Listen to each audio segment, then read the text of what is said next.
Audio Jungle.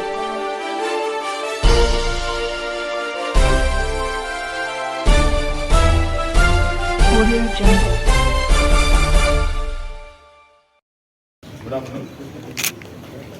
ನಿನ್ನೆ ನಮಗೆ ಒಂದು ಮಾಹಿತಿ ಬರ್ತದೆ. ಬಂಗೂರು ಚೆಕ್ ಪೋಸ್ಟ್ ಒರಿಸ್ಸಾದಿಂದ ಮಹಾರಾಷ್ಟ್ರ ಹೋಗುವ ಒಂದು ಲಾರಿಯಲ್ಲಿ ಗಾಂಜಾ ಸಾಗಣೆ ಆಗ್ತಿರ್ಬೋದು ಅನ್ನೋ ಮಾಹಿತಿ ಸಿಕ್ಕಿರುತ್ತೆ.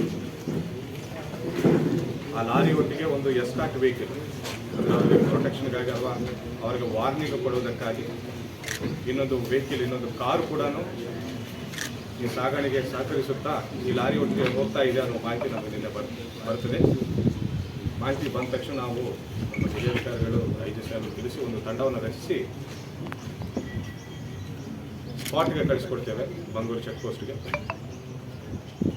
ನಿನ್ನೆ ಈವ್ನಿಂಗ್ ಸುಮಾರು ನೈಟ್ ಟೈಮ್ ಕತ್ತಲಾದ ಮೇಲೆ ನೈಟ್ ಟೈಮ್ ನಮ್ಮ ತಂಡ ಅಲ್ಲಿ ರೈಡ್ಗೆ ವಾಚ್ ಮಾಡ್ತಿರುವಾಗ ಒಂದು ಲಾರಿ ಅನುಮಾನಾಸ್ಪದವಾಗಿ ಹೋಗ್ತಿರುವುದನ್ನು ಕಂಡುಬಂದು ಲಾರಿಯನ್ನು ತಡೆದು ನಮ್ಮವರು ಶೋಧನೆ ಮಾಡ್ತಾರೆ. ಸರ್ಚ್ ಮಾಡಿದ್ದಾಗ ಸುಮಾರು 300 ಕಿಲೋ ಗಾಂಜಾ ನಮ್ಮ ಪೊಲೀಸರಿಗೆ ಸಿಕ್ಕಿರುತ್ತದೆ.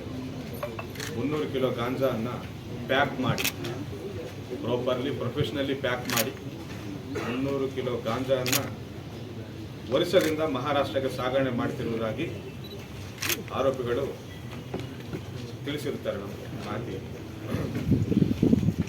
ಎಲ್ಲ ಗಾಂಜಾವನ್ನು ನಾವು ಅಲ್ಲೇ ವಶಪಡಿಸಿಕೊಂಡು ಪ್ರೊಸೀಜರ್ ಪ್ರಕಾರ, NDPS ಪ್ರೊಸೀಜರ್ ಪ್ರಕಾರ ಸೀಸ್ ಮಾಡಿ ಕೇಸ್ ಮಾಡಿರ್ತೇವೆ. 4 ಆರೋಪಿಗಳನ್ನು ನಾವು ವಶಕ್ಕೆ ಪಡೆದಿದ್ದೇವೆ. ಲಾರಿ ಡ್ರೈವರ್ಗೆ ಇನ್ನೊಬ್ಬರು, ಲಾರಿಯಲ್ಲಿ ಸಾಗಣೆ ಮಾಡ್ತಿರುವವರು, ಅವರಿಗೆ ಪ್ರೊಟೆಕ್ಷನ್ ಆಗಿ ಇನ್ನೊಂದು ಹಿಂಬಾಲಿಸಿಕೊಳ್ತಾ ಬರುವ ಇನ್ನೊಂದು ವೆಹಿಕಲಲ್ಲಿ ಇನ್ನೂ 2 ವಶಕ್ಕೆ ಪಡೆದಿರ್ತೇವೆ. ಹಾಗೂ ಅವರ ಮೊಬೈಲ್ಸ್ಗಳನ್ನು ಕೂಡ ಸೀಸ್ ಮಾಡಿದ್ದೇವೆ. ಸ್ವಲ್ಪ ಮಟ್ಟದ ಹಣ 9,000 ರೂಪೀಸ್ ಅವರು ಕ್ಯಾರಿ ಮಾಡ್ತಿದ್ದಾರೆ, ಅದನ್ನು ಕೂಡ ನಾವು ವಶಪಡಿಸಿ ತಗೊಂಡು ಹೋಗಿ ಅಲ್ಲಿ ಮಾರಬೇಕು ಅನ್ನೋ ಉದ್ದೇಶದಿಂದ ಅದನ್ನು ಸಾಗಣೆ ಮಾಡ್ತಾ ಇದ್ದೇವೆ ಅಂತ ಅವರು ನಮಗೆ ತಿಳಿಸಿರ್ತಾರೆ. ಸೊ ಎಸ್ಟರ್ಡೇ ನಮ್ಮ ಇಡೀ ತಂಡ ಒಂದು ಗಾಂಜಾ ರೈಡನ್ನು ಯಶಸ್ವಿಯಾಗಿ ನಿನ್ನೆ ಮಾಡಿದ್ದಾರೆ. ಸೊ ಅದನ್ನು ನಿಮ್ಮ ಮೀಡಿಯಾ ಮುಖಾಂತರ ನಾನು ಎಷ್ಟು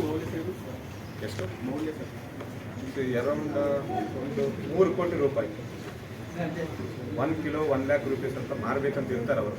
ಸೊ ಆ ಲೆಕ್ಕನಲ್ಲಿ ನೋಡಿದರೆ 300 ಲಕ್ಷ ಅಂದರೆ 3 ಕೋಟಿ ರೂಪಾಯಿ ಬೆಲೆ ಬಾಳುವ ಗಾಂಜಾ.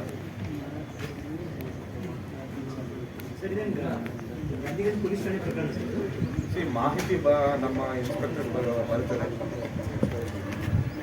ಲಿಮಿಟ್ಸ್ ಮಾತ್ರ ಮಣ್ಣಳ್ಳಿ ಪೊಲೀಸ್ ಸ್ಟೇಷನ್ ಬರುತ್ತೆ.